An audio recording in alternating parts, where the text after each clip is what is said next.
सावधूतं वर्जनसहितं कृष्ण चैतन्यदेव श्री राधा कृष्ण पादां सगणललितां श्री विशाखानिदां च हे कृष्ण करुणा सिंधु दीनबंधु जगत्पते गोपेश गोपिका कांदा राधा कांद नमस्ते कांचन गौरांगी श्री राधे वृंदावनेश्वरी वृषभानुसुते देवी प्रणमामि हरिप्रिये वाञ्छकल्पतरुभ्यश्च कृपा सिन्धुभ्येव च पतितानां पावनेभ्यो वैष्णवेभ्यो नमो नमः। पंचतत्त्वात्मकं कृष्णं भक्तरूपास्वरूपकं भक्तावतारं भक्ताख्यां नमामि भक्तशक्तिकं नित्यानन्दमहं नौमि सर्वानन्दकरं परं हरिनामप्रदं देवम् अवधूतशिरोमणि नमो महावदन्याय कृष्णप्रेमप्रदायते कृष्णाय कृष्णचैतन्यनाम्ने गौरश नमः। नमो विष्णुपादाय कृष्णपृष्ठाय भूतले श्रीमते भक्तिवेदान्तस्वामिन्निधि नामिने नमस्ते सरस्वती देवे गौरवाणी प्रचारिणे निर्विशेषा शून्यवादी पाश्चात्य देशधारिणे जय श्री कृष्ण चैतन्य प्रभु नित्यानंद श्री अद्वैत गदाधर श्रीवासादि गौर भक्तवृंद हरे कृष्णा कृष्ण कृष्ण हरे हरे हरे राम राम राम हरे हरे गुरुवे गौरचंद्राय राधिकाय तथाले कृष्णाय कृष्ण चैतन्य नाम्ने नमो विष्णुवाय कृष्ण पृष्ठाय श्रीमते भक्ति वेदांत स्वामी नमस्ते सरस्वती गौरवाणी प्रचारिणे विशेषण हरे कृष्ण कृष्ण कृष्ण हरे कृष्ण. ഇന്ന് വളരെ വിശേഷപ്പെട്ട ഒരു ദിവസമാണല്ലേ, ബൽറാമിന്റെ അവതാരത്തിനും ബൽറാം പൂർണിമ. അപ്പൊ ഇന്ന് ഉച്ചവരെ ഉപവാസം എടുക്കുന്നവർക്കൊക്കെ ഭഗവാന്റെ കാരുണ്യം കൂടുതലായിട്ട് കിട്ടും. പറ്റുന്ന രീതിയിൽ എടുക്കുക, പറ്റാത്തവര് ഏകാദശിയുടെ പ്രസാദമൊക്കെ കഴിച്ചിട്ട് അങ്ങനെ കഴിയുന്ന രീതിയിൽ എടുക്കുക. 12 മണിക്ക് നമുക്ക് ബ്രേക്ക് ചെയ്യാം. ഭഗവാൻ എന്തെങ്കിലും സ്പെഷ്യൽ ആയിട്ടുള്ള എന്തെങ്കിലും നിവേദ്യങ്ങളൊക്കെ ഉണ്ടാക്കി കൊടുക്കാൻ പറ്റുമെങ്കിൽ അതൊക്കെ ഉണ്ടാക്കിയിട്ട് നമുക്ക് ഇന്നത്തെ വ്രതം ബ്രേക്ക് ചെയ്യാം. 12 മണി വരെയാണ്.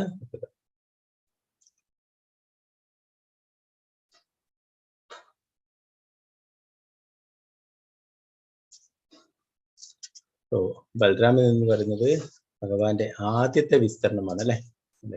ശ്രീമദ് ഭാഗവതത്തിൽ പറയുന്നു, ഭഗവാൻ ബൽറാം ദേവൻ ശ്രീകൃഷ്ണ ഭഗവാനായി നേരിട്ട് ബന്ധപ്പെട്ട വിഷ്ണുദത്തിന്റെ ശ്രീകൃഷ്ണ ഭഗവാന്റെ പ്രകാശ വിഗ്രഹ രൂപത്തിലുള്ള വിസ്തരണമാകുന്നു. നമ്മൾ ആ ഗോലോക ചാർട്ടൊക്കെ പഠിക്കുന്ന സമയത്ത് നമ്മൾ പഠിച്ചല്ലേ, ശ്രീകൃഷ്ണ ഭഗവാനിൽ നിന്നും ആദ്യത്തെ വിസ്തരണമായിട്ടാണ് ബൽരാമൻ ഉണ്ടാകുന്നത് അല്ലെ. പിന്നീടാണ് ആ ബൽരാമനിൽ നിന്നാണ് പിന്നീടുള്ള 4 ചതുർവ്യൂഹങ്ങള് ഋത്വിജ്ഞാൻ, രുദ്ര, സംകൃഷ്ണ, വാസുദേവ എന്ന് പറഞ്ഞിട്ട് 4 വിസ്തരണങ്ങൾ ഉണ്ടാകുന്നത് അല്ലെ.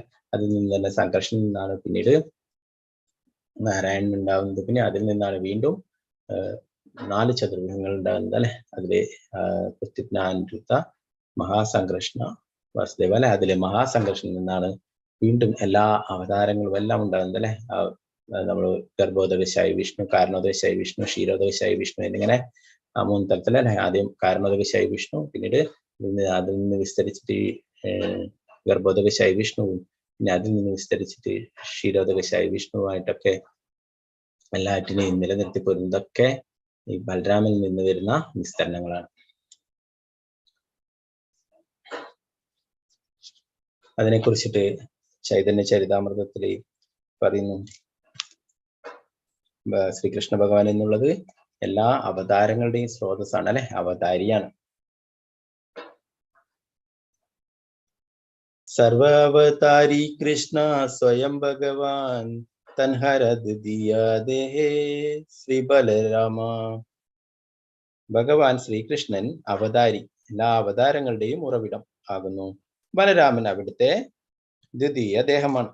പരമനിരപേക്ഷ സത്യമായ ശ്രീകൃഷ്ണനാണ് മൂലസ്വരൂപമായ ആദിപുരുഷൻ.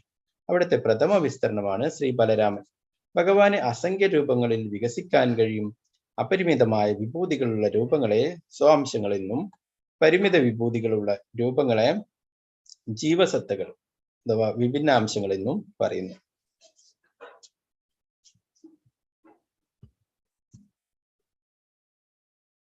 അപ്പോ കൃഷ്ണനും ബലരാമനും തമ്മിൽ ആ രൂപത്തിൽ അല്ലെ, നിറത്തിൽ മാത്രമാണ് വ്യത്യാസം അല്ലെ. മേഘശ്യാമവർണ്ണനായിട്ട് ശ്രീകൃഷ്ണ ഭഗവാൻ അല്ലെ, വെളുത്ത നിറത്തില് ബലരാമൻ അല്ലെ. പിന്നീട് ഒരു പ്രത്യേകത എന്താണ്? മയിൽപ്പിലി. ശ്രീകൃഷ്ണ ഭഗവാന് മയിൽപ്പിലി ഉണ്ട്, ബലരാമന് മയിൽപ്പിലി അല്ലെ. അപ്പോ ഭഗവാന്റെ തന്നെ ആദ്യത്തെ വിസ്തരണമാണ്. അതിനെ കുറിച്ചിട്ട് പറയുന്നു. ഏകൈ സ്വരൂപാദൻ ഹേ ഭിന്ന മാത്രക്കായ ആദ്യക്കായ വ്യൂഹ കൃഷ്ണ ലീലാരസഹായ. ഇവർ രണ്ടും ഒരേ സ്വരൂപം തന്നെയാണ്, രൂപത്തിൽ മാത്രമാണ് ഇവർ തമ്മിൽ വ്യത്യസ്തർ. ബലരാമൻ കൃഷ്ണന്റെ പ്രഥമ രൂപ വിസ്തരണമാകുന്നു, അവിടുന്ന് കൃഷ്ണലീലകളിൽ സഹായിക്കുകയും ചെയ്യുന്നു. അതിന്റെ ഭാവാർത്ഥത്തിൽ ശ്രീല പ്രഭുപാദർ പറയുന്നുണ്ട്. ഭാവാർത്ഥം ശ്രീല പ്രഭുപാദിക്ക് ജയ്. ബലരാമൻ കൃഷ്ണന്റെ ഒരു സ്വാംശ വിസ്തരണമാണ്. അതിനാൽ ശക്തി വൈഭവത്തിൽ കൃഷ്ണനും ബലരാമനും തമ്മിൽ ഒരു വ്യത്യാസവുമില്ല. അവരുടെ ശാരീരിക ഘടനകളിൽ മാത്രമാണ് വ്യത്യാസമുള്ളത്. ഭഗവാന്റെ പ്രഥമ വിസ്തരണം എന്ന നിലയിൽ ബലരാമൻ ആദ്യത്തെ ചതുർവ്യൂഹങ്ങളുടെ മുഖ്യമൂർത്തിയും ശ്രീകൃഷ്ണന്റെ അതീന്ദ്രിയ ലീലകളിലെ അഗ്രഗണ്യനായ സഹായിയുമാണ്. അതേ ശ്രീകൃഷ്ണ ഭഗവാൻ തന്നെയാണ് കലിയുഗത്തിലെ ചൈതന്യ മഹാപ്രഭുവായിട്ട് അവതരിച്ചിട്ടുള്ളത് അല്ലെ. കലിയുഗത്തിലെ എല്ലാ ജനങ്ങൾക്കും കൃഷ്ണപ്രേമം വിതരണം ചെയ്യാനായിട്ട് ഭഗവാന്റെ തിരുനാമം എല്ലാവരിലും എത്തിക്കാനായിട്ടാണ് ചൈതന്യ മഹാപ്രഭു അവതരിച്ചിട്ടുള്ളത് അല്ലെ. ഒരു ഭക്തൻ എങ്ങനെയായിരിക്കണം എന്നത് നമുക്കൊക്കെ കാണിച്ചു തരാൻ നമ്മൾ ഭഗവത്ഗീതയിലൊക്കെ പഠിച്ചു. ഭഗവാന് സറണ്ടർ ആവേണ്ടതിനെ കുറിച്ചിട്ടും അല്ലെ, ഭഗവാന്റെ ഭക്തിയുത സേവനങ്ങൾ ചെയ്യേണ്ടതിനെ കുറിച്ചിട്ടും ആ ഭഗവത്ഗീതയിലൊക്കെ പറഞ്ഞിട്ടും ആരും അത് ശരിയായ രീതിയിൽ പാലിക്കുന്നില്ല. അപ്പൊ അത് കാണിച്ചു തരേണ്ട, എങ്ങനെയായിരിക്കണം ഒരു ഭക്തൻ എന്നുള്ളത് കാണിച്ചു തരാനാണ് ചൈതന്യ മഹാപ്രഭു ഒരു ഭക്തന്റെ രൂപത്തിൽ അല്ലെ എല്ലാവർക്കും കൃഷ്ണപ്രേമം വിതരണം ചെയ്യുകയുണ്ടായി. അപ്പോ അതേ ലീലയിൽ ശ്രീ ബലരാമൻ നിത്യാനന്ദ പ്രഭുവായിട്ടും അവതരിക്കുകയുണ്ടായി. അതിനെക്കുറിച്ച് ഇവിടെ പറയുന്നു. സേ കൃഷ്ണ നവദീപേ ശ്രീ ചൈതന്യ ചന്ദ്ര സേ ബലരാമ സംഗേ ശ്രീ നിത്യാനന്ദ. ആ ആദിപുരുഷനായ ശ്രീകൃഷ്ണൻ നവദ്വീപിൽ ചൈതന്യ മഹാപ്രഭുവായും ബലരാമൻ അവിടുന്നതിനൊപ്പം നിത്യാനന്ദ പ്രഭുവായും ആവിർഭവിച്ചു. ശ്രീ നിത്യാനന്ദൻ എന്റെ നിരന്തര സ്മരണക്കുള്ള വിഷയമാകട്ടെ. സംകർഷണനും അനന്തശേഷനും കാരണോദശായി വിഷ്ണു, ഗർഭോദശായി വിഷ്ണു, ക്ഷീരോദകശായി വിഷ്ണു, ക്ഷീരസാഗരങ്ങളിൽ ശയിക്കുന്ന വിഷ്ണുമാരെല്ലാം അവിടുത്തെ സമഗ്ര അംശങ്ങളും അംശങ്ങളുടെ അംശങ്ങളുമാവുന്നു.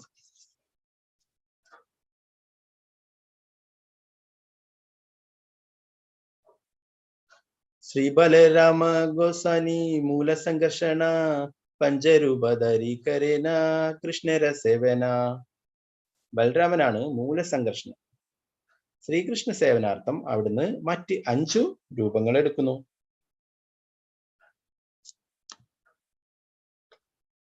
ആപേന കരേന കൃഷ്ണ ലീലാരസഹായ സൃഷ്ടി ലീല കാര്യകാരേ ധരിചരികായ. ശ്രീകൃഷ്ണ ലീലകളിൽ അവിടുന്ന് നേരിട്ട് സഹായിക്കുന്നു. സൃഷ്ടികാര്യങ്ങൾ മറ്റ് 4 രൂപങ്ങളിലൂടെ അവിടുന്ന് നിർവഹിക്കുകയും ചെയ്യുന്നു.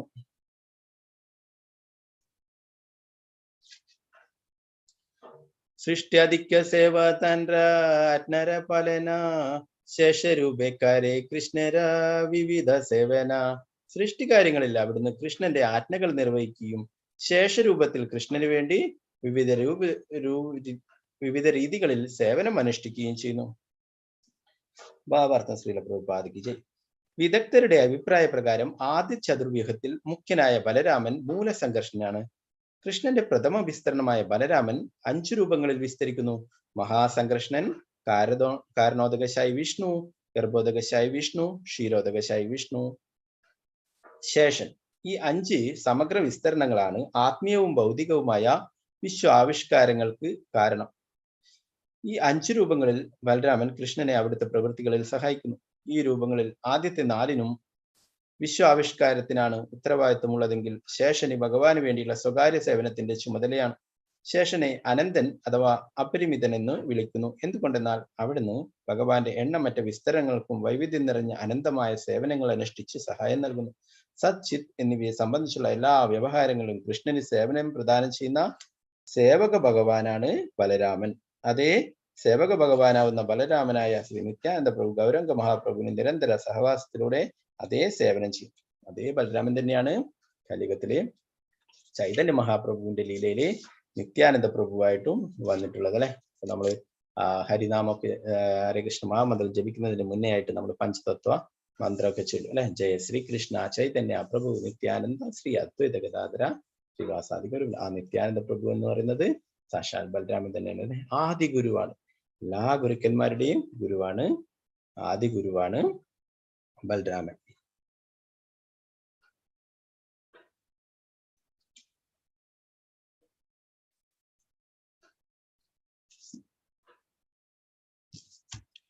അപ്പോൾ ആ ബലരാമന്റെ ചെറിയ ലീലകളെ കുറിച്ചും അവതാരത്തെ കുറിച്ചൊക്കെ നമുക്ക് മനസ്സിലാക്കാനായിട്ട് ശ്രമിക്കാം. ബലരാമന്റെ അവതാരത്തെ കുറിച്ച് പറയുന്നു. ലോകത്ത് ദുഷ്ടരാജാക്കന്മാർ പെരുകിയപ്പോൾ ഭൂമിദേവിക്ക് പൊറുതിമുട്ടി ദേവി ഒരു പശുവിന്റെ വേഷത്തിൽ പാലാഴിയിൽ പള്ളികൊള്ളുന്ന വിശ്വരക്ഷകനായ വിഷ്ണു ഭഗവാനെ കണ്ട് സങ്കടമനുഷ്ഠിച്ചു. ഭഗവാൻ ദേവിയെ സമാധാനിപ്പിച്ചു. താനും അനന്തശേഷനും വസുദേവരുടെ പുത്രന്മാരായി ശ്രീകൃഷ്ണൻ, ബലരാമൻ എന്നീ പേരുകളിൽ ഭൂമിയിൽ അവതരിച്ച് ദുഷ്ടനിഗ്രഹം ചെയ്ത് ലോകത്തെ കാത്തുകൊള്ളാമെന്ന് അദ്ദേഹം ഭൂമിദേവിക്ക് ഉറപ്പു നൽകിയിട്ടുണ്ടായി. ഇപ്പൊ എല്ലാ ദേവന്മാരും മറ്റുള്ളവരൊക്കെ എന്തെങ്കിലും പ്രശ്നങ്ങൾ ഉണ്ടാകുമ്പോൾ, അസുരന്മാരിൽ നിന്നൊക്കെ ദ്രോഹങ്ങളൊക്കെ ഉണ്ടാകുമ്പോൾ, വിഷമങ്ങളൊക്കെ ഉണ്ടാകുമ്പോൾ ആരുടെ അടുത്ത് പോവുക? പാലാഴിയിൽ വസിക്കുന്ന ക്ഷീരോദകശായി വിഷ്ണുവിന്റെ അടുത്താണ് പോവുക അല്ലെ. അവിടെ പോയിട്ട് പറഞ്ഞിട്ടാണ് പരാതിയൊക്കെ പറയുക അല്ലെ. വിഷ്ണുവാണ് ശ്രീകൃഷ്ണ ഭഗവാനെയൊക്കെ ഇതൊക്കെ അറിയിക്കുന്നത്. മധുരയിലെ യാദവ രാജാവായ ശൂരസേനന്റെ പുത്രനാണ് വസുദേവൻ. അദ്ദേഹം മറ്റൊരു രാജാവായ ഉഗ്രസേനന്റെ സഹോദരൻ ദേവകന്റെ പുത്രിയായ ദേവകിയെ വിവാഹം ചെയ്തു. വസുദേവരും ദേവകിയുമായുള്ള വിവാഹ ഘോഷയാത്രയിൽ വസുദേവർക്ക് ദേവകിയിൽ ജനിക്കുന്ന 8ാമത്തെ ശിശു കംസനെ വധിക്കുമെന്ന് അശരീരിയുണ്ടായി. മധുരയിലെ ഉഗ്രസേന രാജാവിന്റെ പുത്രനും കാലനേമി എന്ന മഹാ അസുരന്റെ അവതാരവുമായ ഒരു രാജാവാണ് കംസൻ. യാദൃശ്ചികമായി ദേവകിയുടെയും വസുദേവരുടെയും വിവാഹ ഘോഷയാത്രയിൽ താൻ കേട്ട അശരീരി കംസനെ വല്ലാതെ ദുഃഖിപ്പിച്ചുകൊണ്ടിരുന്നു. നാളുകൾ ചിലത് കടന്നു. മാനസികമായും ശാരീരികമായും ദുഃഖം കൊണ്ട് തളർന്ന കംസന് ഒരു തരം പരിഭ്രാന്തി തോന്നി. താമസം വിന പരിഭ്രാന്തി പ്രതികാരമായി മാറി. അയാളുടെ ഉള്ളിലെ അഗ്നി ജ്വലിക്കാൻ തുടങ്ങി.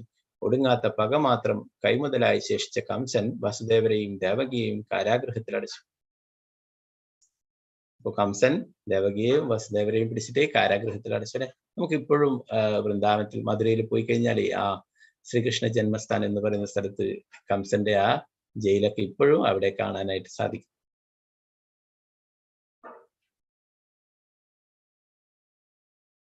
കംസൻ അവർക്ക് ജനിച്ച 6 സന്താനങ്ങളെയും ദുഷ്ടനായ കംസൻ നിലത്തടിച്ചു കൊന്നു. ദേവകി 7ാമതും ഗർഭിണിയായി. അത് ഭഗവാൻ വിഷ്ണുവിന്റെ നിർദ്ദേശമനുസരിച്ച് അനന്തന്റെ അവതാരമായിരുന്നു. ശിശു കംസനാൽ വധിക്കപ്പെടാതിരിക്കാൻ വേണ്ടി വിഷ്ണുവിന്റെ ഉപദേശപ്രകാരം മായാദേവി ദേവകിയുടെ ദിവ്യഗർഭത്തെ ആവാഹിച്ചെടുത്ത് വസുദേവരുടെ 2ാം ഭാര്യയായ രോഹിണിയുടെ ഉദരത്തിലാക്കി. അങ്ങനെ ദേവകിക്ക് ഗർഭം അലസിപ്പോയ വാർത്ത നാടെങ്ങും പരന്നു. രോഹിണി യഥാസമയം പ്രസവിച്ച ആ ദിവ്യ ശിശുവാണ് സംഘർഷണൻ അഥവാ ബലരാമൻ. അപ്പൊ അതിനെ കുറിച്ചിട്ട് ശ്രീമദ് ഭാഗവതത്തിലെ 10ാമത്തെ സ്കന്ധത്തിലെ 2ാം അധ്യായം 8ാമത്തെ ശ്ലോകത്തിൽ അതിനെ കുറിച്ചിട്ട് പറയുന്നുണ്ട്. ഓം നമോ ഭഗവതേ വാസുദേവായ ദേവക്യാ ജഡരേ ഗർഭം ശേഷാക്യം ദാമമാമകം തസ്സന്നികൃഷ്യ രോഹിണ്യാ ഉദരേ സന്നിവേശയാ. വർത്തനം ഭാവാർത്ഥം ശ്രീല പ്രഭുപാദയ്ക്ക് ജയ്. ദേവകിയുടെ ഗർഭത്തിൽ ശേഷൻ അഥവാ സംഘർഷൻ എന്നറിയപ്പെടുന്ന എന്റെ ഭാഗികമായ മുഖ്യ വിസ്തരണമുണ്ട്. ബുദ്ധിമുട്ടില്ലാത്ത അവനെ രോഹിണിയുടെ ഗർഭത്തിലേക്ക് സ്ഥാപിക്കുക. യോഗമായോട് ഭഗവാൻ നിർദ്ദേശം കൊടുക്കുന്നതാണ്. ദേവകിയുടെ ഗർഭത്തിലുള്ള ആ ബലരാമനെ, സംഘർഷനെ ഒരു ബുദ്ധിമുട്ടുമില്ലാത്ത രോഹിണിയുടെ ഗർഭത്തിലേക്ക് മാറ്റാനായിട്ട്. കൃഷ്ണന്റെ ആദ്യത്തെ മുഖ്യ വിസ്തരണം ബലദേവനാണ്. അദ്ദേഹം ശേഷൻ എന്നും അറിയപ്പെടുന്നു. പരമദിവ്യത്വം കൃഷ്ണന്റെ ശേഷൻ എന്ന ഈ അവതാരം പ്രപഞ്ചത്തെ മുഴുവനും താങ്ങി നിർത്തുന്നു. ശാശ്വതമായി അദ്ദേഹത്തിന്റെ മാതാവ് രോഹിണിയാണ്. ഭഗവാൻ യോഗമായയോട് പറഞ്ഞു, ഞാൻ ദേവകിയുടെ ഗർഭത്തിലേക്ക് പ്രവേശിക്കാനിരിക്കയാൽ ശേഷൻ നേരത്തെ അവിടെ ചെന്ന് എനിക്ക് വസിക്കാനുള്ള ഏർപ്പാടുകളൊക്കെ ചെയ്തു കഴിഞ്ഞു. ഇപ്പോൾ അദ്ദേഹം ശാശ്വത ധാത്രിയായ രോഹിണിയുടെ ഗർഭത്തിലേക്ക് പ്രവേശിക്കേണ്ടതുണ്ട്. അപ്പൊ ഭഗവാന് വേണ്ടിയിട്ട് എല്ലാ തരത്തിലും സേവനങ്ങൾ ചെയ്യുന്നതാണ് ബലരാമൻ. ഭഗവാന്റെ വാസസ്ഥലം, ഭഗവാന്റെ കിടക്ക, ഭഗവാന്റെ ഇരിപ്പിടം എല്ലാം ബലരാമനാണ്. അപ്പൊ ഭഗവാൻ ആ രോഹിണിയുടെ ദേവകിയുടെ പുത്രനായിട്ട് അവതരിക്കാനായിട്ട് ആഗ്രഹം, ദേവകിയുടെ ആഗ്രഹപ്രകാരമാണ് ഭഗവാൻ തന്നെ വരുന്നത് അല്ലെ. അപ്പൊ ആ ഭഗവാന് അവിടെയുള്ള എല്ലാം അറേഞ്ച്മെന്റ്സ് ചെയ്യാനായിട്ട് എന്താണ്, ആദ്യം ബലരാമൻ അവിടേക്ക് പോകുന്നുണ്ട് അല്ലെ. പിന്നീട് രോഹിണിയുടെ ഗർഭത്തിലേക്കും. ഇവിടെ ചിലർക്ക് ഒരു സംശയം ഉദിച്ചേക്കാം. നേരത്തെ ഷഡ് ഗർഭന്മാരെന്ന ആസുരന്മാർ പ്രവേശിച്ചതായ ദേവകിയുടെ ഗർഭത്തിലേക്ക് സദാ അതീന്ദ്രിയാവസ്ഥയിൽ കഴിയുന്ന പരമദിവ്യത്വം പുരുഷൻ എങ്ങനെ പ്രവേശിക്കും?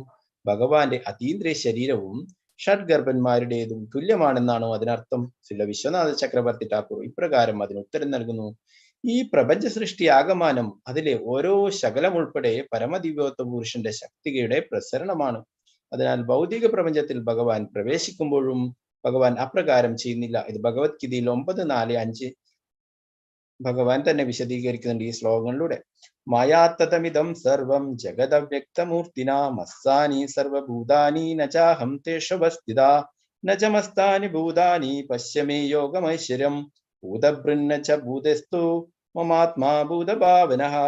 അവ്യക്തമായ രൂപത്തിൽ ഞാൻ ഈ പ്രപഞ്ചമെമ്പാടും വ്യാപിച്ചു നിൽക്കുന്നു. സർവഭൂതങ്ങളും എന്നിലാണ്, ഞാൻ അവയിലല്ല സ്ഥിതി ചെയ്യുന്നത്. എന്നാലും സൃഷ്ടിജാലങ്ങൾ ഒന്നും എന്നിൽ സ്ഥിതി ചെയ്യുന്നുമില്ല. എന്റെ യോഗപ്രഭാവം നോക്കൂ. സർവഭൂതങ്ങളുടെയും പരിപാലകനും സർവവ്യാപിയാണെങ്കിലും ഞാൻ ഈ പ്രത്യക്ഷ പ്രപഞ്ചത്തിന്റെ ഒരംശമല്ല, മറിച്ച് ഞാനാണ് ഈ പ്രപഞ്ചത്തിന്റെ ഉത്ഭവസ്ഥാനം. സർവം ഗലിതം ബ്രഹ്മ, എല്ലാം ബ്രഹ്മത്തിന്റെ പരമദിവ്യത്വം പുരുഷന്റെ വിസ്തരണമാണ്. എന്നിരിക്കലും എല്ലാം ഭഗവാനിലായ അദ്ദേഹം എല്ലായിടത്തും കാണപ്പെടുന്നുമില്ല. എല്ലാം അദ്ദേഹത്തിൽ സ്ഥിതി ചെയ്യുന്നു, എന്നാൽ സ്ഥിതി ചെയ്യുന്നുമില്ല. ഇക്കാര്യം അചിന്ത്യ അഭേദ തത്വത്തിലൂടെ മാത്രമേ വിശദീകരിക്കാനാവൂ. എന്നിരുന്നാലും ശുദ്ധഭക്തനല്ലാത്ത ഒരാൾക്ക് ഇത്തരം സത്യങ്ങൾ മനസ്സിലാക്കാനാവില്ല. കാരണം ഭഗവാൻ തന്നെ പറയുന്നു, ഭക്ത്യാമാമഭിജാനാതി യാവാനശ്ശാസ്മി തത്വദാ. ഒരുവന് ഭക്തിയുത സേവനം കൊണ്ട് മാത്രമേ പരമദിവ്യോത്തമ പുരുഷനെ അറിയാൻ കഴിയൂ. സാധാരണ മനുഷ്യർക്ക് ഭഗവാനെ മനസ്സിലാക്കാൻ സാധ്യമല്ലെങ്കിലും ശാസ്ത്രഭജനം അനുസരിച്ച് ഈ തത്വം ഉൾക്കൊള്ളണം. അപ്പോൾ ഭഗവാനെ മനസ്സിലാക്കാനായിട്ട് നമ്മുടെ ഭൗതികമായിട്ടുള്ള ബുദ്ധി കൊണ്ടോ അല്ലെ, ഭൗതികമായിട്ടുള്ള ഇന്ദ്രിയങ്ങൾ, അപൂർണമായിട്ടുള്ള ഇന്ദ്രിയങ്ങൾ വെച്ചോ ഒന്നും സാധിക്കില്ല അല്ലെ. ഭക്തിയിൽ കൂടി മാത്രമേ സാധിക്കുള്ളൂ എന്ന് ഭഗവാനോട് പറയുന്നു. ഭക്തിയോഗത്തിന്റെ 9 പ്രക്രിയകൾ അനുഷ്ഠിക്കുക. എന്തൊക്കെയാണ് 9 പ്രക്രിയകൾ? ശ്രവണം, കീർത്തനം, സ്മരണം, പാദസേവനം, അർച്ചനം, വന്ദനം, ദാസ്യം, സാഖ്യം, ആത്മനിവേദനം. ഇങ്ങനെയുള്ള 9 ഭക്തിയുത സേവന പ്രക്രിയകള് അനുഷ്ഠിക്കുക മൂലം ഒരു ശുദ്ധ ഭക്തൻ എപ്പോഴും അതീന്ദ്രിയാവസ്ഥയിൽ തന്നെയാണ്. അങ്ങനെ ഭക്തിയുത സേവനത്തിൽ തന്നെ കഴിയുന്ന ഭക്തൻ ഭൗതിക പ്രപഞ്ചത്തിലാണെങ്കിലും ഭൗതിക പ്രപഞ്ചത്തിലല്ല. പക്ഷേ ഭക്തൻ എപ്പോഴും ഞാൻ ഭൗതിക ലോകവുമായി ബന്ധപ്പെട്ടിരിക്കാൻ എത്രയോ കലുഷിതകൾ എന്നെ ബാധിക്കാമെന്ന് ഭയപ്പെടുന്നു. അങ്ങനെ സദാ ഭയന്ന് കഴിയുക മൂലം അയാളുടെ ഭൗതിക ബന്ധം ക്രമേണ കുറയുന്നു അല്ലെ. നമുക്ക് എല്ലാവർക്കും ഭയമുണ്ട്. മരണഭയം, ഭാവിയെ കുറിച്ചുള്ള ഭയം അല്ലെ, അങ്ങനെയൊക്കെയുള്ള ഭയങ്ങളുണ്ട്. അപ്പൊ ഈ ഭയങ്ങൾ എന്താ പറയുന്നത്? നമ്മളെ ഭൗതിക ബന്ധനം ക്രമേണ കുറയുകയും ചെയ്യുന്നു. പ്രതീകാത്മകമായി ദേവകിയുടെ കംസനെ കുറിച്ചുള്ള ഭയം അവരെ ശുദ്ധീകരിക്കുമായിരുന്നു. ശുദ്ധഭക്തൻ എപ്പോഴും ഭൗതിക ബന്ധങ്ങളെ ഭയപ്പെടണം. അങ്ങനെ ഷഡ്ഗർഭന്മാർ കംസനാൽ കൊല്ലപ്പെട്ടതുപോലെ എല്ലാ ഭൗതിക ബന്ധനങ്ങളാകുന്ന അസുരന്മാരും കൊല്ലപ്പെടും. മനസ്സിൽ നിന്നാണ് മരീചി പ്രത്യക്ഷപ്പെടുന്നതെന്ന് പറയുന്നത്. മറ്റൊരു വിധത്തിൽ പറഞ്ഞാൽ മരീചി മനസ്സിന്റെ അവതാരമാണ്. മരീചിക്ക് 6 മക്കൾ: കാമ, ക്രോധ, ലോഭ, മോഹ, മത, മാത്സര്യങ്ങൾ. ഭഗവാൻ ശുദ്ധ ഭക്തിയുത സേവനത്തിൽ പ്രത്യക്ഷപ്പെടുന്നു. ഇക്കാര്യം വേദങ്ങൾ സ്ഥിരീകരിക്കുന്നു. ഭക്തി രേവൈനം ദർശയതി. ഭക്തി കൊണ്ട് മാത്രമേ പരമദിവ്യോത്തമ പുരുഷനുമായി ബന്ധപ്പെടാൻ പറ്റുകയുള്ളൂ. പരമദിവ്യോത്തമ പുരുഷൻ ദേവകിയുടെ ഗർഭത്തിൽ നിന്നും പ്രത്യക്ഷപ്പെടുന്നു. അതിനാൽ ദേവകി ഭക്തിയെ പ്രതിനിധീകരിക്കുന്നു. സംസാര ഭയത്തെയാണ് കംസൻ പ്രതീകവൽക്കരിക്കുന്നത്. ശുദ്ധഭക്തൻ സദാ ഭൗതിക ബന്ധത്തെ ഭയപ്പെടുമ്പോൾ അയാളുടെ ഭക്തിയുടെ ശരിയായ നിലവാരം പ്രകടമാകുന്നു. സ്വാഭാവികമായും അയാൾ ഭൗതിക സുഖങ്ങളിൽ തൽപരനല്ലാതായിത്തീരുന്നു. മരീചിയുടെ 6 മക്കളും ഈ ഭയത്താൽ കൊല്ലപ്പെട്ട് ഒരാൾ ഭൗതിക മാലിന്യത്തിൽ നിന്നും മുക്തനാവുമ്പോൾ ഭക്തിയുടെ ഉദരത്തിൽ പരമദിവ്യോത്തമ പുരുഷൻ പ്രത്യക്ഷനാകുന്നു. അങ്ങനെ ദേവകിയുടെ 7ാമത്തെ ഗർഭം പരമപുരുഷന്റെ വരവിനെ സൂചിപ്പിക്കുന്നു. കാമ, ക്രോധ, ലോഭ, മോഹ, മതമത്സരാദികളായ 6 പുത്രന്മാർ വധിക്കപ്പെട്ട ശേഷൻ ഭഗവാന്റെ ആഗമനത്തിനെ പറ്റി അന്തരീക്ഷം സജ്ജമാക്കുന്നു. ചുരുക്കി പറഞ്ഞാൽ ഒരുവൻ തന്നിൽ ഉറങ്ങിക്കിടക്കുന്ന സ്വാഭാവികമായ കൃഷ്ണാബോധത്തെ ഉണർത്തിയെടുക്കുമ്പോൾ ഭഗവാൻ കൃഷ്ണൻ പ്രത്യക്ഷപ്പെടുന്നു. ഇതാണ് ശ്രീല വിശ്വനാഥ ചക്രവർത്തി ഠാക്കൂർ നൽകുന്ന വിശദീകരണം. അപ്പൊ നമ്മുടെ ഹൃദയത്തിലും ഇങ്ങനെയുള്ള മാലിന്യങ്ങളൊക്കെ ഉണ്ട് അല്ലെ, അനർത്ഥങ്ങളൊക്കെ ഉണ്ട്. കാമ, ക്രോധ, ലോഭ, മോഹ, മത, മാത്സര്യം അല്ലെ, ഇങ്ങനെയുള്ള ഈ 6 അസുരന്മാരെയും നമ്മൾ ഇല്ലാതാക്കണം എന്ന് പറയുന്നത്. അങ്ങനെ ആകുമ്പോൾ എന്താണ്, ഭഗവാൻ അവിടേക്ക് വരും അല്ലെ, ഒരു ഗുരുവിനെ നമുക്ക് ലഭിക്കും അല്ലെ, ആ ഗുരു ഭഗവാനെ നമുക്ക് നൽകും അല്ലെ. അപ്പൊ നമ്മുടെ ഹൃദയം ശുദ്ധിയാവണം. അതിനു വേണ്ടിയിട്ട് ആണ് നമ്മൾ ഭഗവാന്റെ തിരുനാമം ജപിക്കുകയും ഭക്തിത സേവനങ്ങൾ ചെയ്യുകയൊക്കെ ചെയ്യുന്നത് അല്ലെ. അങ്ങനെയാണെങ്കിൽ നമ്മുടെ ഹൃദയം ശുദ്ധീകരിക്കപ്പെടും അല്ലെ. അങ്ങനെ ആവുമ്പോൾ നമുക്ക് ഭഗവാനെ ലഭിക്കുന്ന ഇവിടെ പറയുന്നത്.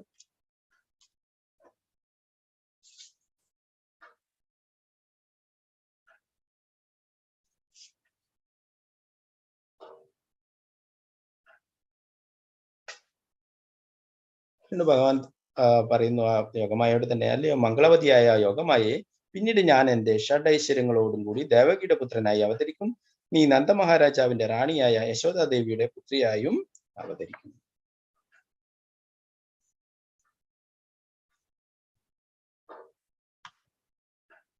ബലരാമന്റെ വേറൊരു പേരാണ് സംകൃഷ്ണൻ അല്ലെ.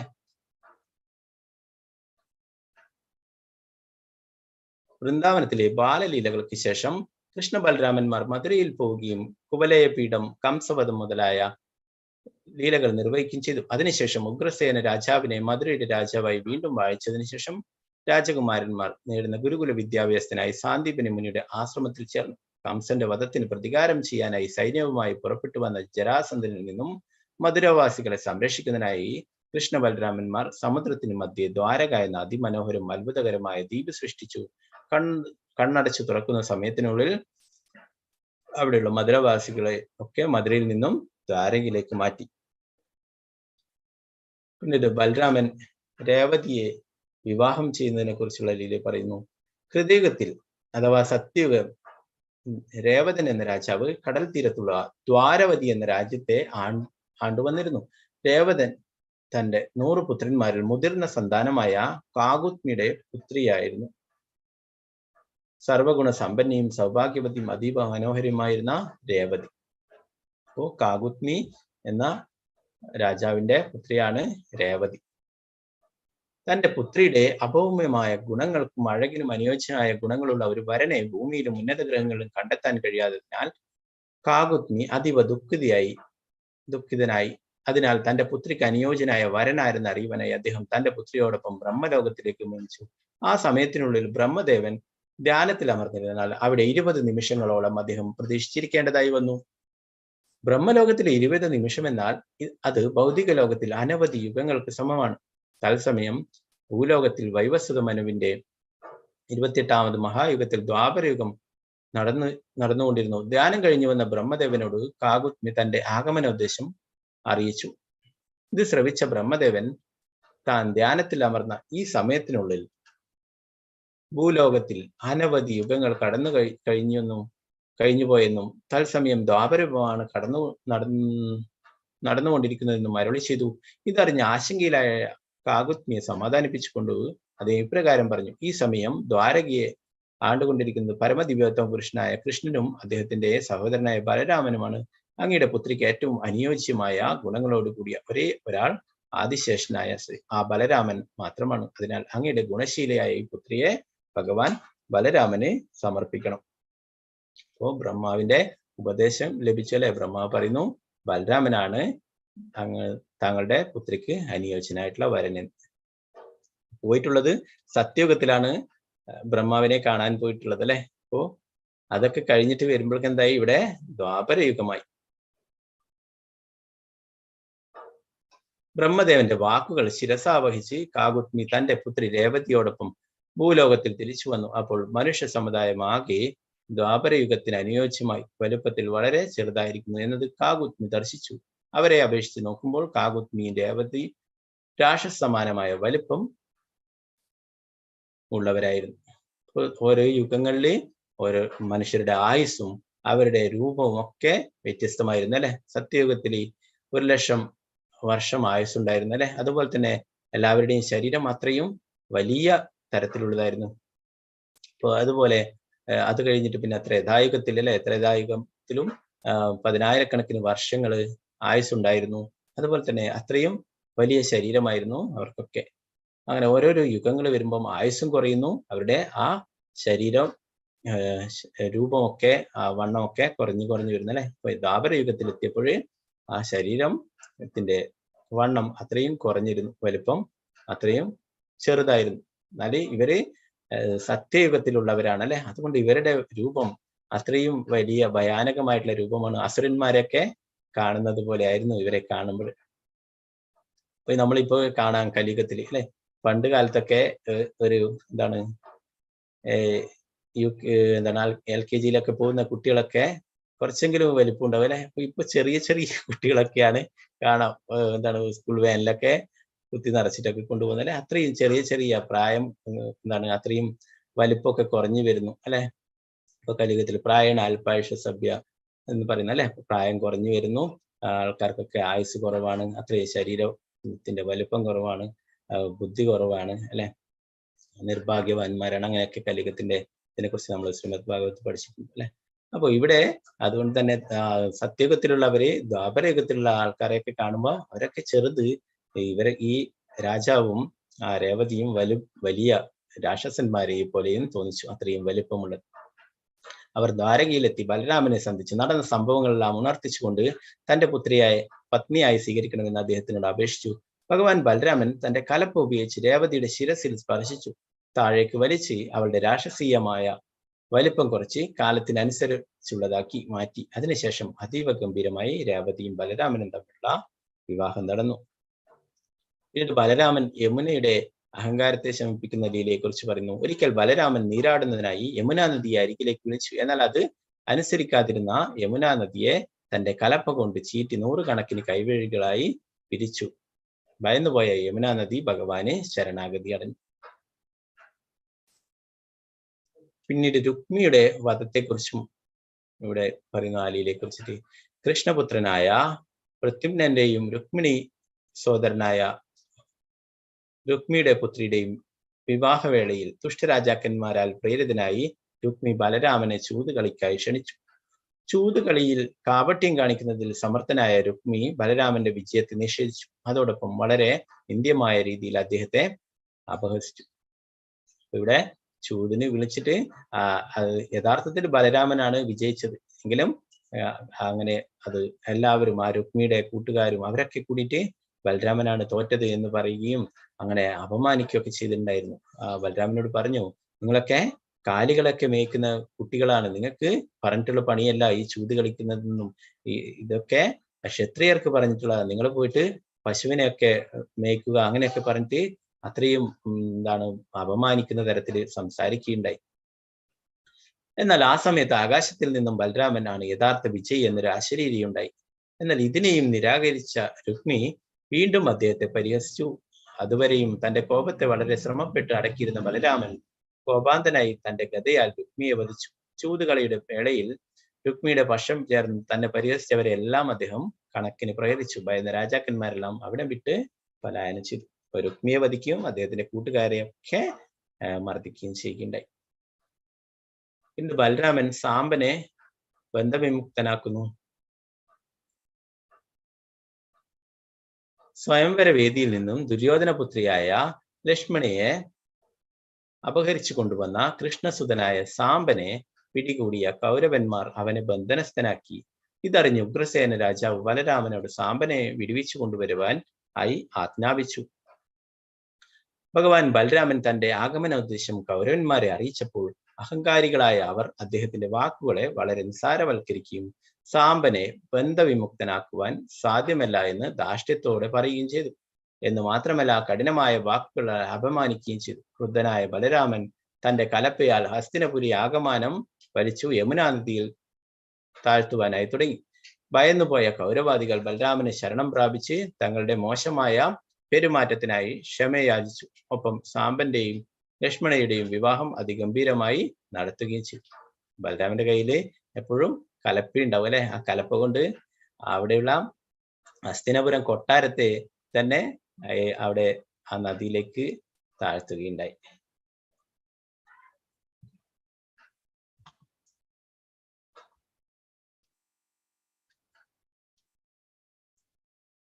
പിന്നീട് ധേനുകാസുരൻ എന്ന അസുരനെ വധിക്കുന്നതിനെ കുറിച്ചിട്ട് പറയുന്നു, ആ ലീലയെ കുറിച്ചിട്ട്.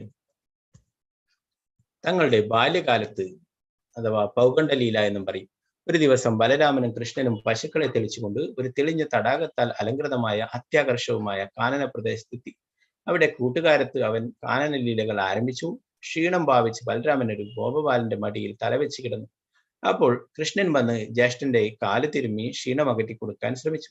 അത് കഴിഞ്ഞപ്പോൾ കൃഷ്ണനും മറ്റൊരു സുഹൃത്തിന്റെ മടിയിൽ തലവെച്ച് വിശ്രമിച്ചു. മറ്റൊരു ഗോപബാലൻ കൃഷ്ണന്റെ പാദങ്ങൾ തടവി. ഇങ്ങനെ കൃഷ്ണനും ബലരാമനും സുഹൃത്തുക്കളും വിവിധ തരം കളികൾ ആസ്വദിച്ചു. അങ്ങനെ കളിക്കുന്നതിന്റെ ശ്രീരാമനും സുബലനും സതോകൃഷ്ണനും സ്തോകകൃഷ്ണനും മറ്റു ഗോപബാലന്മാരും ദുഷ്ടനും ആരാലും നിയന്ത്രിക്കാൻ കഴിയാത്തവനുമായ ധേനുകൻ എന്ന അസുരനെ കുറിച്ച് കൃഷ്ണ ബലരാമന്മാരോട് പറഞ്ഞു. ഗോവർദ്ധന പർവ്വതത്തിന് അരികിലുള്ള താലവനത്തിൽ കഴുതയുടെ രൂപം ധരിച്ചാണ് അവർ വസിച്ചിരുന്നത്. ആ വനത്തിൽ മധുരമുള്ള പലതരം പഴങ്ങളുണ്ട്. പക്ഷേ ഈ അസുരനെ പേടിച്ച് ആരും ആ പഴങ്ങൾ ആസ്വദിക്കുവാൻ മുതിരുകയില്ല. അതിനാൽ അവനെയും കൂട്ടുകാരെയും ആരെങ്കിലും കൊന്നേ പറ്റൂ. ഇക്കാര്യം മനസ്സിലായ ഉടൻ തന്നെ കൃഷ്ണ ബലരാമന്മാർ തങ്ങളുടെ കൂട്ടുകാരുടെ ആഗ്രഹം സഫലമാക്കാൻ ആ കാട്ടിലേക്ക് പുറപ്പെട്ടു. താലവനത്തിൽ എത്തിയതും ബലരാമ ഭഗവാൻ പനമരങ്ങളെ കുലുക്കി പഴങ്ങൾ വീഴ്ത്താൻ തുടങ്ങി. അപ്പോഴേക്കും ബലരാമനെ ആക്രമിക്കാൻ ധേനുകാസുരൻ പാഞ്ഞെടുത്തു. ബലരാമൻ അവന്റെ പിൻകാലുകൾ ഒറ്റ കൈ കൊണ്ട് പിടിച്ച് വട്ടം കറക്കി വൃക്ഷങ്ങളുടെ മുകളിലേക്ക് ഒരു ഏറ് കൊടുത്തു. അതോടെ അവന്റെ ജീവനും പോയി. ധേനുകാസുരന്റെ മിത്രങ്ങൾ കോപിഷ്ഠരായി ആക്രമിക്കാൻ ഓടിയെടുത്തു. കൃഷ്ണനും ബലരാമനും ഒന്നൊന്നായി അവരെയെല്ലാം പിടിച്ചെടുത്ത് ചുഴറ്റിയെറിഞ്ഞു കൊന്നു. അങ്ങനെ ആ ശല്യങ്ങളെല്ലാം ഒടുങ്ങി. കൃഷ്ണ ബലരാമന്മാർ ഗോകുലത്തിൽ മടങ്ങിയെത്തിയപ്പോൾ യശോദയും രോഹിണിയും അവരെ മടിയിലിരുത്തി മുഖങ്ങളിൽ ചുംബനങ്ങൾ അർപ്പിച്ച് രുചികരമായ തയ്യാറാക്കിയ ഭക്ഷണം കൊടുത്തു ഉറക്കാൻ കിടത്തി. യശോദാമിയും രോഹിണി മാതാവിലെ വാത്സല്യ ഭാവത്തിലാണ് അല്ലെ. അവർക്കിത് ഭഗവാനാണെന്നൊന്നും അറിയില്ല അല്ലെ. അവർ കൊച്ചു കുട്ടിയായിട്ടാണ് ഇങ്ങനെ അവരെ സ്നേഹിക്കുന്നത്.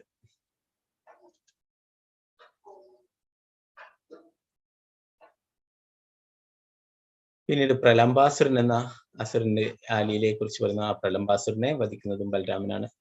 ശ്രീകൃഷ്ണനും ബലരാമനും ലീലകളാടിയ ശ്രീ വൃന്ദാവനം വേനൽക്കാലത്ത് പോലും വസന്തത്തിന്റെ സവിശേഷതകൾ നിറഞ്ഞ ഹൃദയമായിരുന്നു. അക്കാലത്ത് കൃഷ്ണ ഭഗവാൻ സദാ ബലരാമനും ഗോപബാലന്മാരും വിവിധ തരം കളികളിൽ ഏർപ്പെട്ടു. ഒരു ദിവസം അവർ പാടിയും ആടിയും കളിക്കുമ്പോൾ ഗോപബാലനെ പോലെ വേഷം കെട്ടി അവർക്കിടയിൽ പ്രലംബൻ എന്നു പേരായ ഒരാസുരൻ പ്രത്യക്ഷനായി. സർവജ്ഞനായ ഭഗവാൻ കൃഷ്ണൻ അവനെ തിരിച്ചറിഞ്ഞുവെങ്കിലും എങ്ങനെയാണ് അവനെ കൊല്ലുകയെന്ന് ആലോചിച്ചുകൊണ്ട് അവനോട് സ്നേഹിതനെ പോലെ തന്നെ പെരുമാറി. ഇരു സംഘങ്ങളായി തിരിഞ്ഞ് പരസ്പരം പൊരുതുന്ന ഒരു കളി കളിക്കാമെന്ന് കൃഷ്ണൻ ബലരാമനോടും മറ്റു കൂട്ടുകാരോടും പറഞ്ഞു. അതനുസരിച്ച് കൃഷ്ണന്റെയും ബലരാമന്റെയും നേതൃത്വത്തിൽ 2 സംഘങ്ങളായി അവർ തിരികെയും തോൽക്കുന്നവൻ ജയിക്കുന്നവരെ തോളിലേറ്റ് നടക്കണമെന്ന് നിശ്ചയിക്കുകയും ചെയ്തു. അങ്ങനെ ബലരാമന്റെ സംഘത്തിലെ ശ്രീരാമനും ഋഷഭനും വിജയികളായപ്പോൾ കൃഷ്ണനും ആ സംഘത്തിലെ മറ്റൊരു കുട്ടിയും അവരെ തോളിലേറ്റി. അജയനായ കൃഷ്ണ ഭഗവാൻ തനിക്ക് എതിരിടാനാവുന്നതിനേക്കാൾ ശക്തനാണെന്ന് പ്രലംബാസുരന് തോന്നി. അതിനാൽ അവൻ പകരം ബലരാമനുമായി പോരടിക്കുകയും തോറ്റുപോവുകയും ചെയ്തു. ബലരാമനെ മുതുകിലേറ്റി പ്രലംബാസുരൻ അതിവേഗം നടന്നകന്നു. പക്ഷേ ബലരാമന് സുമേരു പർവ്വതം പോലെ കനം വർദ്ധിക്കുകയും ഭാരം താങ്ങാനാവാത്ത അസുരൻ തന്റെ സ്വന്തം അസുരരൂപം വെളിപ്പെടുത്തേണ്ടി വരികയും ചെയ്തു. ആ ഭീകര രൂപം ദർശിച്ചതും ബലരാമൻ മുഷ്ടി ചുരുട്ടി അവന്റെ തലക്കൊരുഗ്രൻ ഇടിവെച്ചു കൊടുത്തു. ദേവേന്ദ്രന്റെ ഇടിമിന്നലേറ്റ് പർവ്വതങ്ങൾ തകരുന്നത് പോലെ ആ ഇടി പ്രലംബാസുരന്റെ ശിരസിനെ തകർത്തു. അവൻ രക്തം ഛർദ്ദിച്ച് നിലത്ത് വീണു. ബലരാമൻ മടങ്ങി വരുന്നത് കണ്ട ഗോപകുമാരന്മാർ ആനന്ദപൂർവ്വം അദ്ദേഹത്തെ ആലിംഗനം ചെയ്ത് അഭിനന്ദിക്കുകയും ദേവന്മാർ ആകാശത്ത് നിന്ന് പുഷ്പമാലിന്യങ്ങൾ ചൊരിഞ്ഞ് വാഴ്ത്തുകയും ചെയ്തു.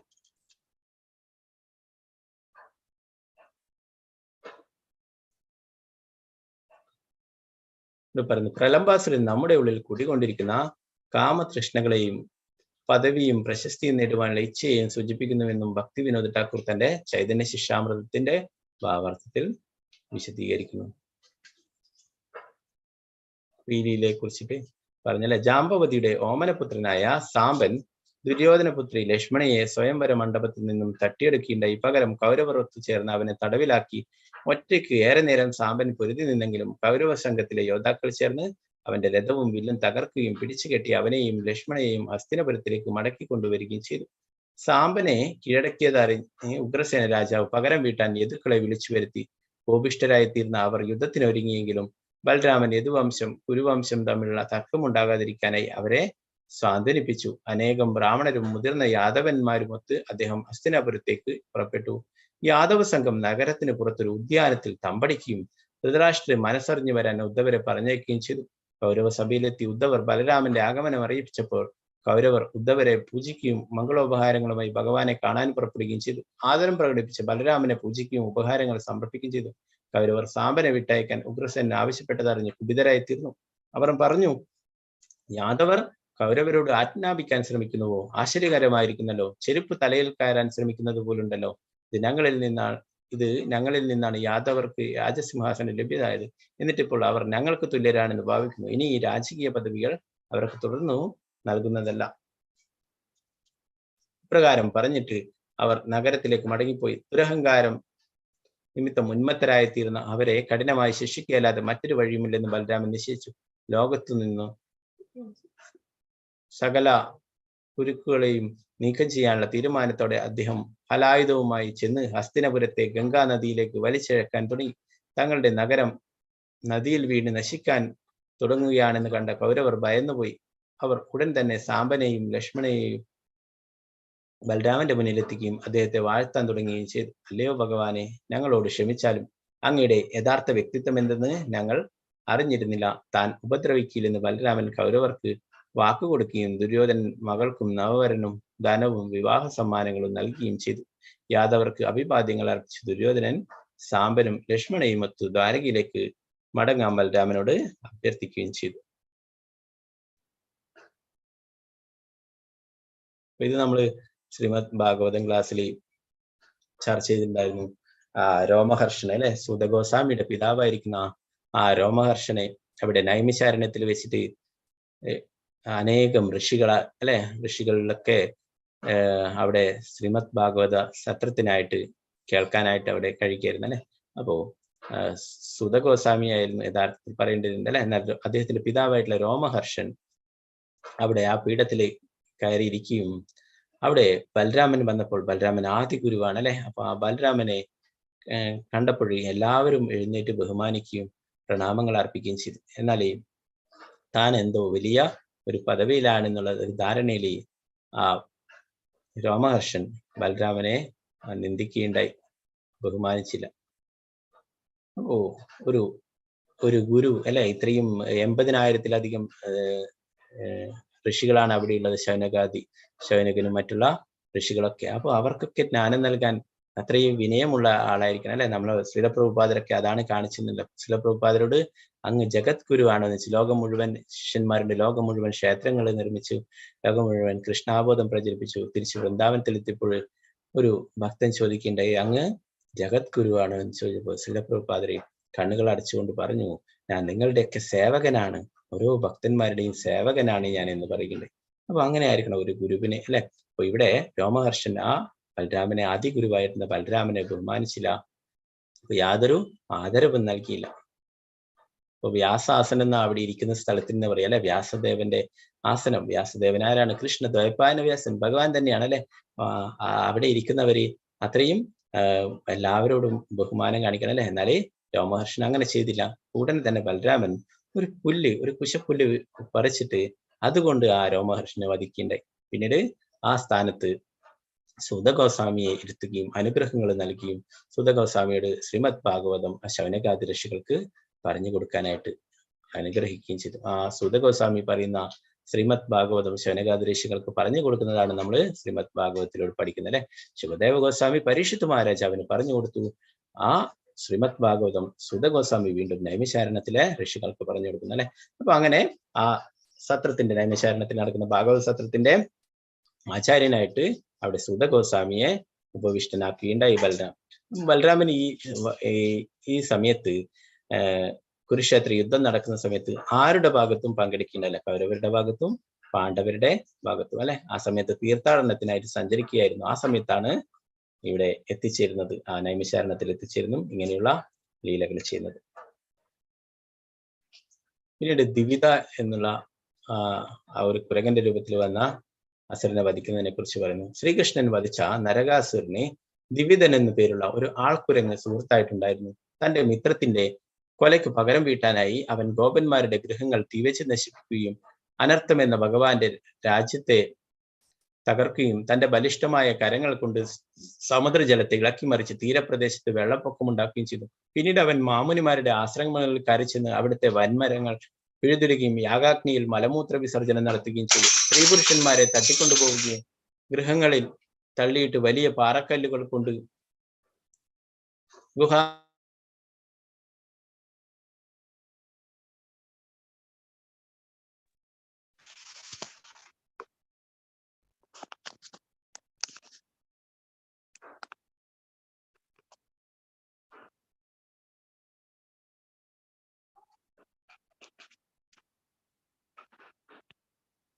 ഹരേ കൃഷ്ണ.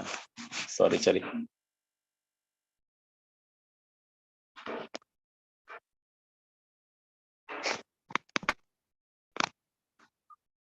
ഹരേ കൃഷ്ണ. പവർ പോയിട്ടുണ്ട്, അതുകൊണ്ടാണ് സോറി. അപ്പൊ അങ്ങനെ ഗുഹാദ്വാരങ്ങൾ യാഗാഗ്നിയിൽ മലമൂത്ര വിസർജനം നടത്തുകയും ചെയ്തു. സ്ത്രീ പുരുഷന്മാരെ തട്ടിക്കൊണ്ടുപോവുകയും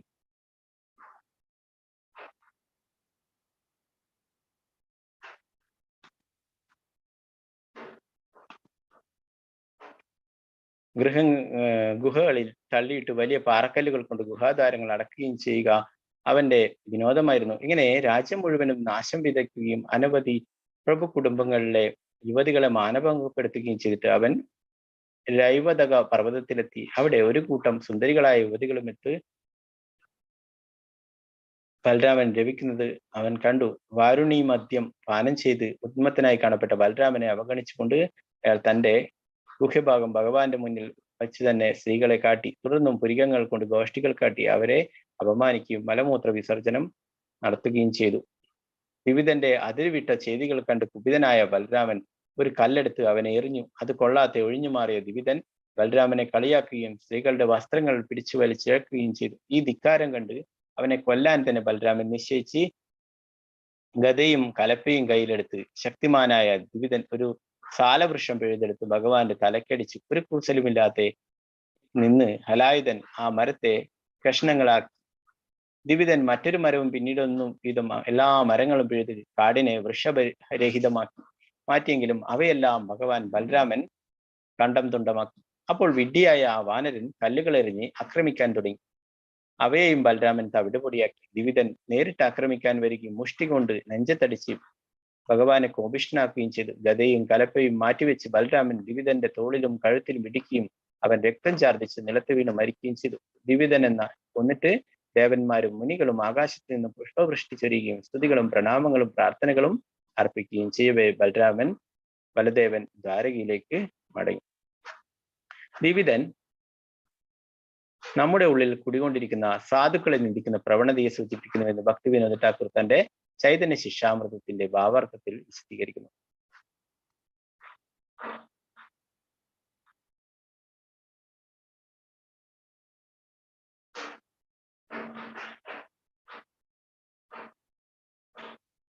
ആദിപുമാനായ ഭഗവാനാണ് കൃഷ്ണൻ. ബലരാമൻ കൃഷ്ണന്റെ അടുത്ത രൂപവിസ്തരണവും. കൃഷ്ണനും ബലരാമനും വസുദേവ പുത്രന്മാരായിട്ടാണ് പിറന്നത്. രണ്ടുപേരെയും വാസുദേവൻ എന്ന് പറയുന്നത് തെറ്റില്ല. മറ്റൊരു തരത്തിൽ പറഞ്ഞാൽ കൃഷ്ണൻ വൃന്ദാവനം വിട്ടു പോകാറില്ല. അതുകൊണ്ട് മറ്റെവിടെയെങ്കിലും പ്രത്യക്ഷീഭവിക്കുന്ന അദ്ദേഹത്തിന്റെ രൂപവിസ്തരണങ്ങളാണെന്ന് പറയാം. കൃഷ്ണന്റെ തൊട്ടടുത്ത രൂപവിസ്തരണമാകിയാൽ വാസുദേവൻ ബലദേവൻ അഥവാ ബലരാമനത്രേ. എല്ലാ അവതാരങ്ങളുടെയും ആദ്യ മൂലമാകിയാൽ അദ്ദേഹമാണ് വാസുദേവന്റെ സ്രോതസ്. കൃഷ്ണന് ഏറ്റവും അടുത്ത ഇത്തരം രൂപവിസ്തരങ്ങളെ സ്വാംശങ്ങൾ എന്ന് പറയുന്നു. ഭഗവാന് വിഭിന്നാംശങ്ങൾ എന്ന വിസ്തരണങ്ങളും ഉണ്ട്.